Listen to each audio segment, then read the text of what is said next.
Hi, this is Irene Duford with Loan Officer Team Training, and I am so excited to bring on my guest today. It's Nikki Hampton, and she is in Nashville, Tennessee, or that area, and I'm so happy to have her on. Nikki, thank you so much for being here today. It has been something that I've looked forward to for a really long time. Ever since I started thinking about having a podcast, I knew you had to be one of the first guests. Thank you so much. I'm super excited to talk to you and share maybe a little nugget of my knowledge. Yes. And so you have so much knowledge. I was so impressed with you when we met. We met through your loan officer. Give a shout out to Shawn. He's amazing in Nashville. And he put us together and said, I want Nikki to come to the training. She's, newer on my team. And that's right, Nikki, you were newer on the team, right? Absolutely, yes. And so a few people had already been through our WOW training from him. He was one of the first loan officers that sent his people through our WOW training. And it was important for all of them to attend. And so when you came on board, he said, Nikki's got to attend. So you attended, and that's how we met. And it's been an amazing journey to watch your journey in the mortgage world. So let me give you a little bit of background. Nikki is a regional processing manager for Shawn's team. And I'm going to let Nikki give us a little bit of background. Nikki, what was your entry into the mortgage world? And tell us a little bit. Did you get trained? Did you not get trained? Just give us a little bit of your history. Yes. So I actually started out on the sales side back in 2000. I'm dating myself. My father was a loan officer. So as far as training, none. I had my father, and he is very old school, and he was read your matrix every time, know your programs, and take pride in your work, right? Right. You do a good job, do the same thing every time, which sounds so much like Irene's training. Know your material, right? This is to be your passion. So make sure you show up to work every day ready to go. From there, like I said, I was a loan officer. Found out pretty quickly, I'm not a sales girl, I'm operation. So they moved me to a loan officer trainer for a while just because of I was really particular about my files, right? I was doing what you were supposed to be doing to get files in, to get them closed. Because back then we didn't have loan partners or loan assistants. It was the loan officer, the processor, and the underwriter. So I did it for a while, really enjoyed it, but wasn't sure. Got out of the business for just a couple of years, but I came back full speed as a processor. From processor, I was very lucky. I'd been processor, processing managers, operation managers. Really, the title doesn't mean anything to me, but I'm working on the back end of the file, right? And that's what I love. I love that. And I'm super, again, particular about my files and how we communicate with the team and how we do everything the same way all the time. It's super important, or you'll just get off track. So that's kind of the background on me. My role with Shawn now is regional processing manager. It's a title, but at the end of the day, we're a team, right? We all help each other. So I love to process. I just love it. So it's not unheard of for the team to see me jumping in a file and processing a file. But Yes. Again, I have other knowledge too that really Shawn uses me for. But yeah, so that's a little bit about me. That is awesome. And you are so great at the back end. I've had a front row seat to be able to, because we coached together for a while, and I was able to see how your process works and the expectations that you have for your team, your processors. At the time that we were coaching together, you were not only training processors and managing processors, you were managing the whole ops team, the whole support staff, right? Yes, absolutely. And I still am, even though they titled me as the processing manager, I consider the loan partners part of my processing team.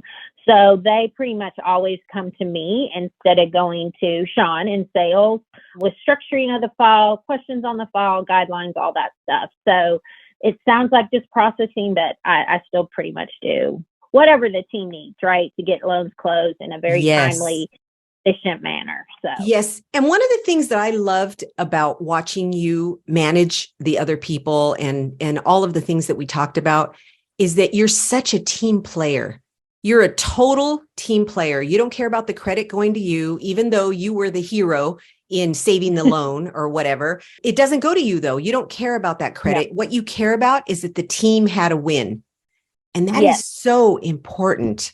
So tell us a little bit about how you feel about the team and how loan partners and loan processors and underwriters and closers should feel about the team having a win as a total. Yes. So one of the things when I was in sales and what I wanted to make a difference with my team that I saw a lot, it always seemed to be sales against operations, right? Mm-hmm. There was just butted heads, they're putting the brakes on.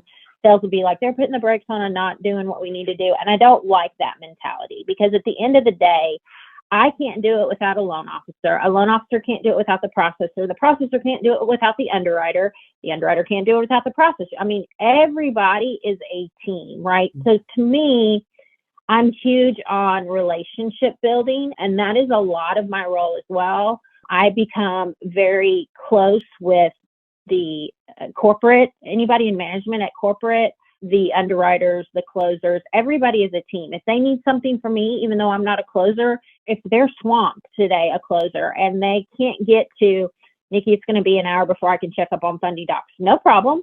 I have a relationship with that title company. Let me call them and get that for you, right? So yes, relationship building is huge. And I stress that, right? We're a team. No matter what position you're in along the way, it takes a lot of people to get to the finish line, and working with each other and each other knowing that you can depend on the other it's just huge. And it has made a big impression, I feel, when I'm working with corporate. They know that if I ask for something, that it's going to get done, right? So if they're giving me an exception on something and I say, absolutely, thank you so much, there's not as much, should we really do this exception? I get those exceptions more because I have really put the time in to form those relationships for them to understand that I really want my team and everyone to do a great job. So yes, I will, whatever that takes. So relationship building is huge, I feel, in the mortgage industry. And it's not just relationship building with the sales staff and the clients Right. and the realtors. Right. What I love about what you're saying is that it's relationship building among your team in your company. Yes, exactly. I mean, it is amazing how if you take a moment just to say thank you to a closer for maybe sending out your closing disclosure 5 days early because you asked them, hey, I'm trying to wow the builder. Do you mind? I know we have plenty of time and I'm asking you 15 days early, but would you go ahead and do that for me? And then for me to say at the end of the day, I send something to their manager and go, hey, I just want to let you know how great so-and-so is on your team. Let me tell you what she did for us. Let me tell you the reaction we got from the builder. Thank you. So yes. it's all that relationship building. Again, I'm more of doing it as the team, whereas, and I think about the relationships outside, but I also know giving people kudos within the team means a lot, and they will remember. We're human, right? Hey, Nikki always gives me kudos and lets my boss know I do a good job. Yeah, I'm going to help her out. It's just something you need to think about. Relationships are just huge, whether you're in your team yourself or with the realtor or the builder, things like that. Boy, that is so true. And I've seen how your team reacts to you, and it's always positive because they know that you're trying to help out. Everybody as a team wins. When one thing happens and you win on that one thing, everybody wins. And I love the way you have trained your team to communicate properly, to build those relationships. And you've done it by example. That's even more important than telling them how to do it, but you've shown them how to do it in the way that you do things. And that's a big deal. And I can brag on you a little bit here because I know that your corporate loves you. I know that your loan officer loves working with you. Shawn, I know for sure that he loves working with you. And I know that your loan partners love working with you and your processing. So it's just really fun to watch someone who loves what they do the way that you do and builds relationships the way that you do. Yeah. So, and I really try to tell them too, take pride in your work, right? yes. It's not just a job. I will toot my horn a little bit. I do try to lead by example. Mhm. And I take huge pride in my work. I mean, even we all make mistakes. So when I mess something up, nobody is harder on me about something that I might have messed up than myself, right? Because Mhm. I do take such pride in my work. So I've really asked my team to remember that when they put things in. Look at what you're putting in. Take pride in your work. We're all human, so the next person looking at it might miss it. So that's why we have checks and balances, right? Everybody looks at what we're doing. So Yes. And having a process that is the same yes, way every time, like we like to use yes, the acronym SWET, SWET, yes. the same way every time. Having those hmm processes in place really helps your team. Tell us how that helps your team. Again, we really take pride in our work. We like to close loans fast and wow people, but it must be efficient. It can't just be, yeah, we got it to the finish line, but we about killed each other to do it, right? So Yes. I want to brag about you a little bit. So our loan partners have all been through the training with the checklist, with this, doing it the same every time. And we have adapted that into our system. And it's super important that they fill out that checklist and they have looked through and made sure all those things have been looked at. So nothing is missed, right? Things are going to get missed. We're human. But if we can do the same thing every time and look for the major items on Hmm. every file, and a lot of times head off issues that other lenders don't figure out till further down the road, right? So Yes. it is so important for not only my loan partner to have a checklist, my setup person to have a checklist, my processor to have a checklist, and they kind of overlap. Everybody does something a little bit different, but at the end of the day, they're all looking pretty much at the same things, and that's my checks and balances. I have a lot of people touching the file, but doing the same thing every time, you get in that mindset. If you don't, I'm just going to be honest with you. I pretty much have my checklist memorized in my head, but if Hmm. I ever pick a file and don't do my checklist, that's when I miss something. Yes. So and doing the same thing every time are so important. If I start at the end of doing something instead of my same time, I may, like in my mind, I tell my team, you review the application first, then you look at credit, then you look at your findings, and then you go in to look at the trailing docs, right? If I go in and read the findings before I review the application, I don't have the full story and I'm confused and I'm going asking somebody else questions and wasting their time. Where if I had looked at the notes and the application, I already know that, right? It's because I started at the end instead of the beginning. So it's so important. And I preach that to them all the time too. We do the same thing every time. Yeah, I love that. And I love how you are with your team. I want to ask you though, how do you feel about the loan officer being the one to do the training? Like, do you think that's the best use of their time, or do you think it's better for them to be trained by somebody other than the loan officer? Well, I think it just really depends on your loan officer and the structure that we have. We have a lot of newer loan officers, and Shawn has the loan partners be very supportive of the knowledge of the loan officer. So that wouldn't work in our case. I just feel too many things would be missed. Shawn is very knowledgeable, so he is a better person to train, or myself. Maybe in other structures that companies have, if their loan officers are knowledgeable and they believe in the same way every time, it might be okay. But in ours, that doesn't really work. I want a little more knowledge because I need them to understand, again, what I need them to do every time. You have to follow the checklist, understand what the questions are on the checklist. It's not just, oh, no, they don't have any NSFs. I want them to understand why having an NSF when you're reviewing the bank statements from the checklist, why am I saying, do we have an Yes. NSF? Why? There's a reason why. Don't just say, yeah, they have one and move on. No, that could affect your loan, right? So the way we roll, I'm going to say, Uh-huh. I would be the one, or Shawn. The loan officers, and we have a lot of new loan officers who are doing great, right? But I would not want to put that on them. It just wouldn't be up to my standards, and I don't mean that mean, but I do set a pretty high bar for everybody on my team, and I have great people on my team, and they have risen to that bar. So again, I Great. take pride in work, right? So Yes. So they have to be trained by the right one, and it's not the loan officer who does the training. They need to be out no, getting business, right? exactly. It's ironic you say that, because I We have sometimes borrowers, they're hard to get items from, and our loan partners do that because we want our loan officers out there selling. And I have a couple loan officers that'll be like, no, I'll help you. And I'm like, no, I'm just letting you know I'm going to step in now and talk to your borrower. I know you have a relationship with them, but I need you out getting the next deal, especially in the world now, right?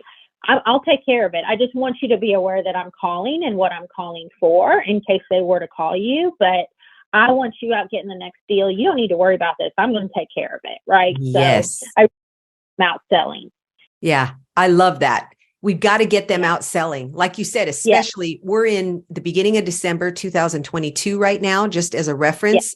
And it is a market where they need to be doing the fundamentals, the daily success plan. They need to be out there talking to people, visiting with people, making phone calls, getting the deals in the door. And then in your way of doing things, in Shawn and your way of doing things, you take care of the loan as soon as it comes in the door, but they go get it and bring it in. Shawn calls me his ultimate firefighter. That usually comes into play when something may be going wrong. Unfortunately, it's the mortgage business, but I want to be the one that I just need you to get the business. You bring it in the door and I can get it to the finish line. The team, I say but the team, they know if they have any problems at all they have to do is reach out to me. But more than likely, again, goes back to my tendency to have everything, have a little bit of control issue probably. I probably already know what's going on, right? I'm looking, and that's again, too, about doing the same thing every day. In my position, not only do I know what's going on with every file, but I'm constantly looking at close dates. And in my mind, I have a calendar that runs backwards in my mind, like what's the last day for the closing disclosure to be out? When is the appraisal coming in? Okay, I need to do this.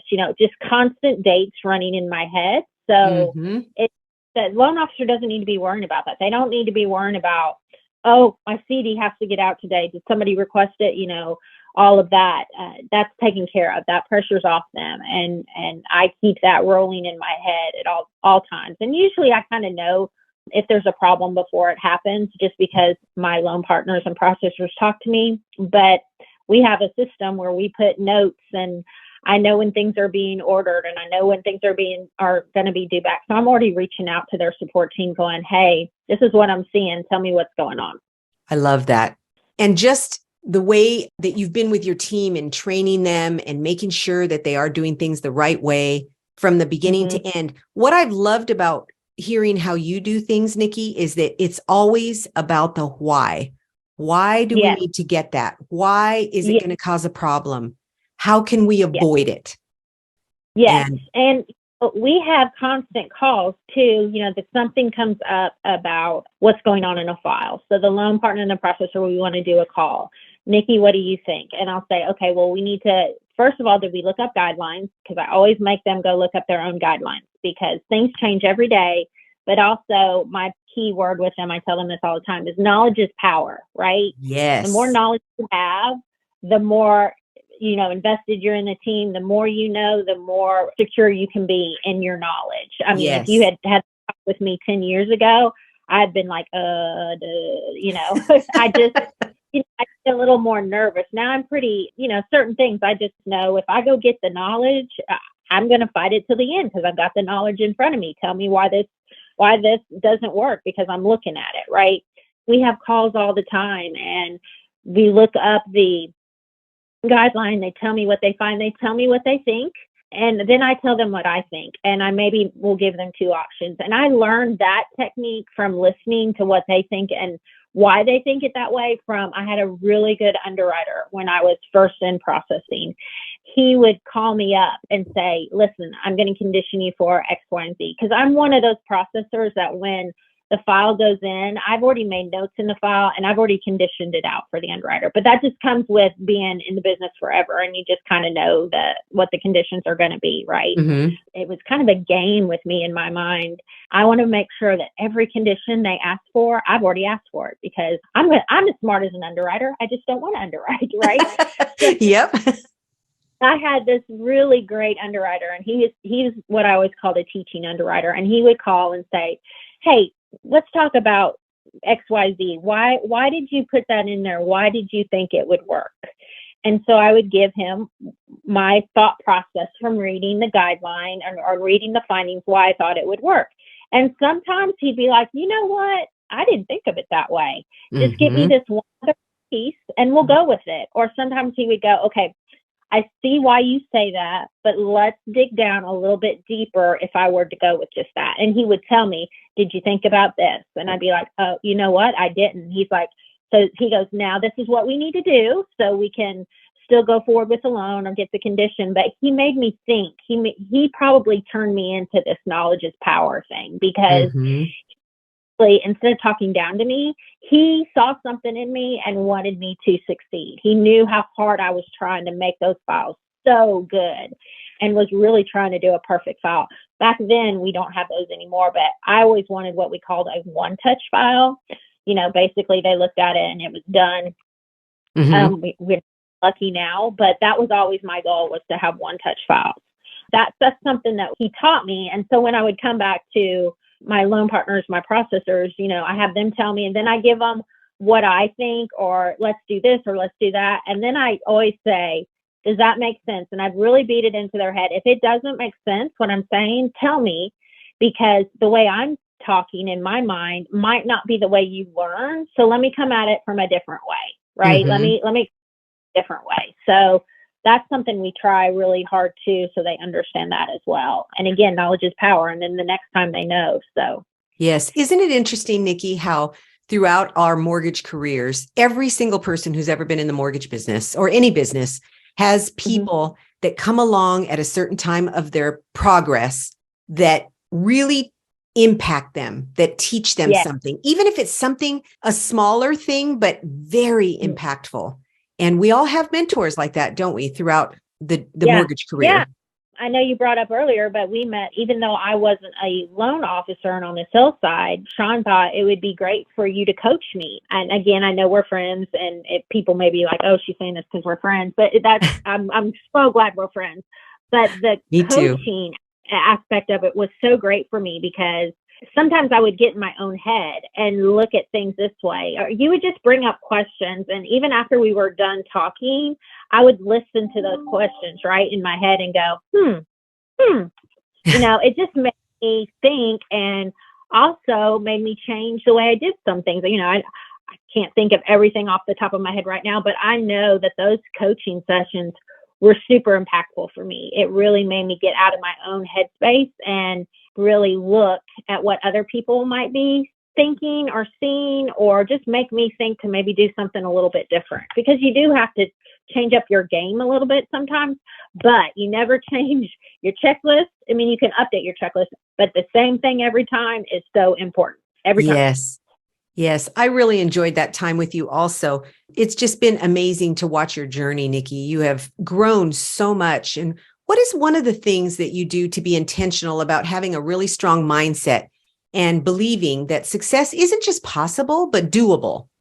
Again, I take huge pride in my work, but every day I feel you have to set yourself up for success for the next day. For me. And I'm old school. I mean, I have my computers, my mini screens and stuff, but I also have a notebook that I have out on my desk every day. And before I leave, at the end of the day, I make a list of either what I didn't get to today, which hopefully is nothing, because I never like to go to sleep on something that I should have gotten done. But I make a list, whatever I didn't finish today, but what I know I need to work on in the morning. And it keeps me on track, right? I mean, I'm doing my normal stuff, my reports, my checking in with my team, making my loans close. But there's also things that I do that has to be done that, you know, may not involve the team. It may be something with corporate. But I already have a list going. So when I come in the morning, I already have a purpose. I know I'm going to have more to that list because I add on as I go through the day. But for me, that sets me up for a successful day. I've had days when I haven't done that. And for my mindset and how I work, because I'm very detailed, that is a total chaos day for me. I don't like how I feel.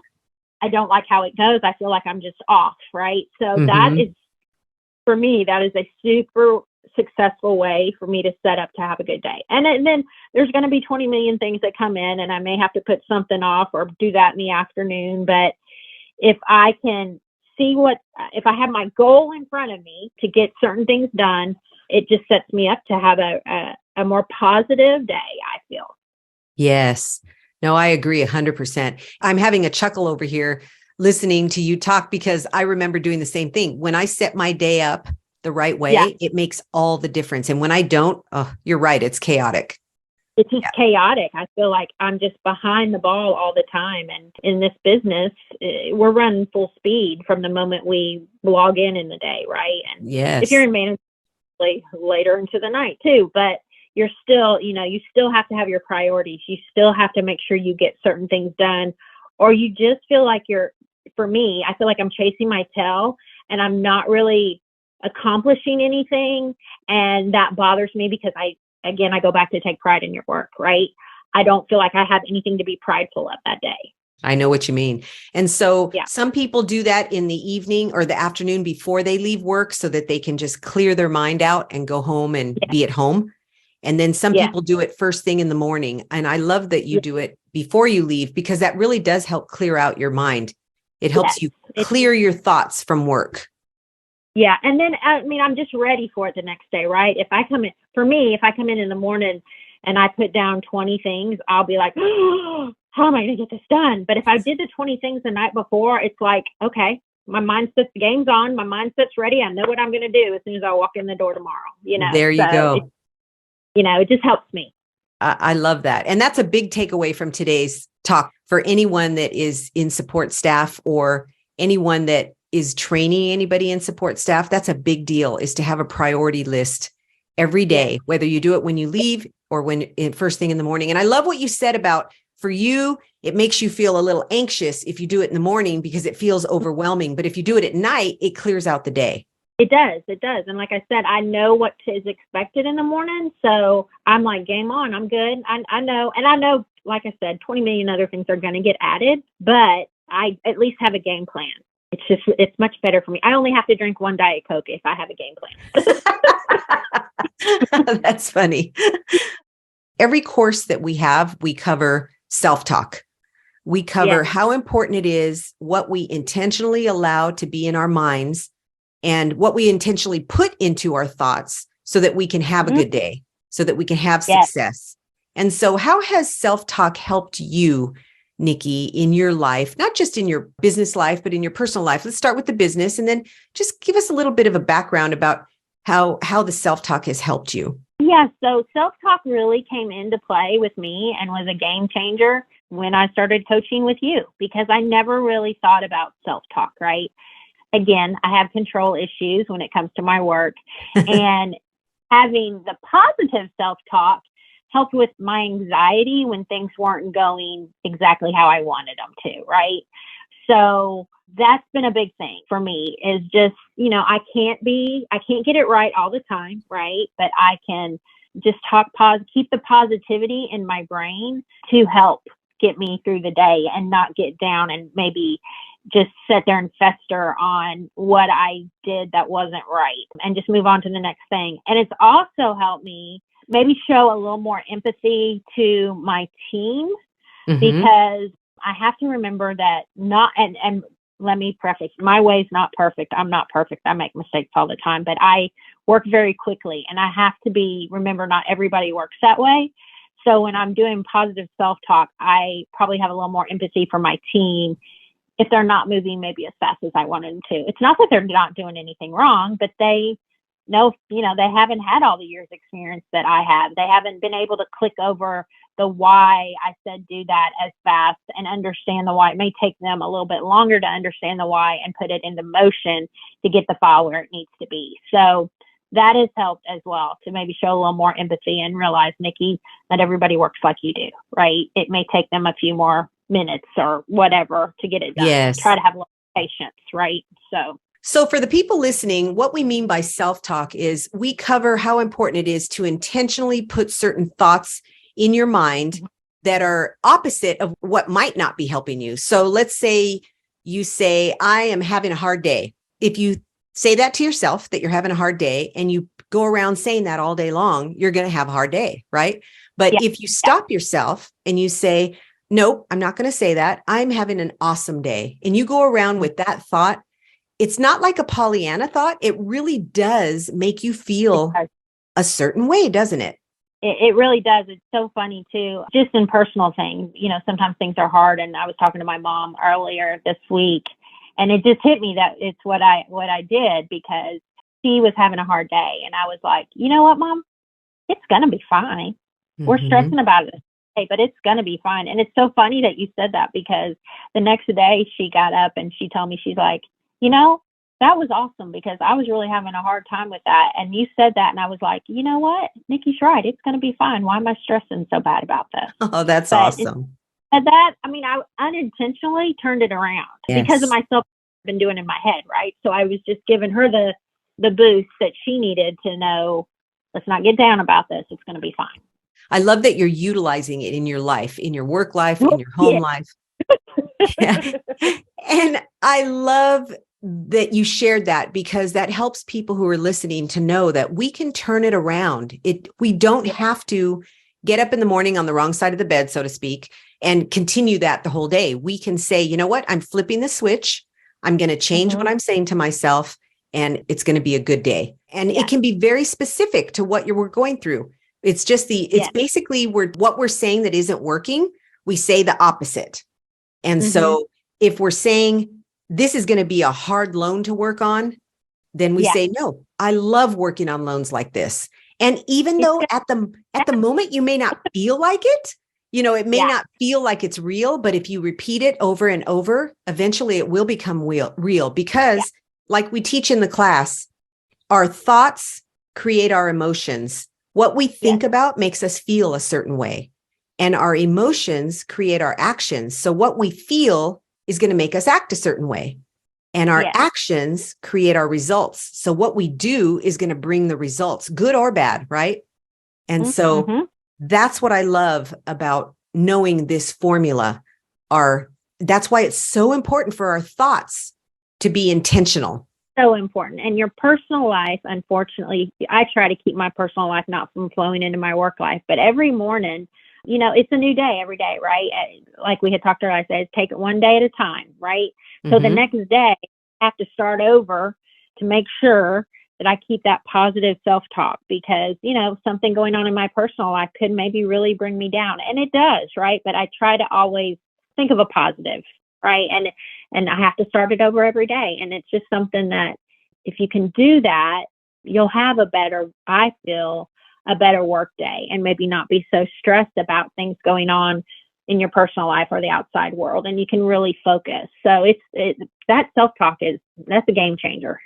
Yeah, it's the one thing in my life that I learned it fairly young in my life. And I'm grateful, because I have worked on it most of my life. And it's the game changer. If I could pick only one thing that I've worked on, anything new that I've learned throughout my whole life, that's the one thing that's been the biggest change in my life, in my business, and the lives of those I coach and the people I'm in around all the time. It's just been amazing. It's a big deal. It's a big, big deal. So I'm glad that you're practicing that every day. I'm proud of you for doing that every day. And I'm glad it's helping you. So in our parting thoughts here, what would you want loan officers to know, and support teams, but especially loan officers right now? What would you want them to know about training their teams, about making sure that their teams are trained the right way, and so that they can be freed up to go out and do what they need to do, which is bringing in more loans?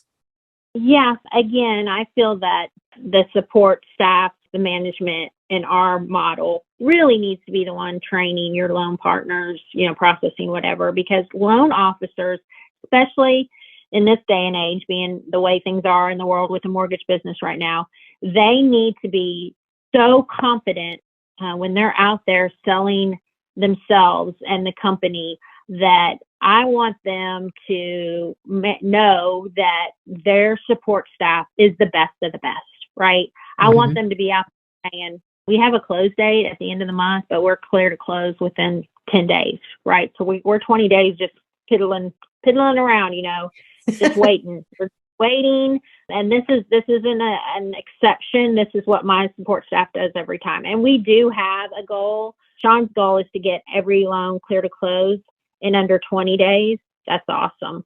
Mine's 14. Yeah, but mine's 14. We all have different goals. And really my team shoots for the 14 because we also like to be able for those loan officers to go out there and go, because we want to go, oh yeah, Shawn, in your face, you said 20, we got it done in 14.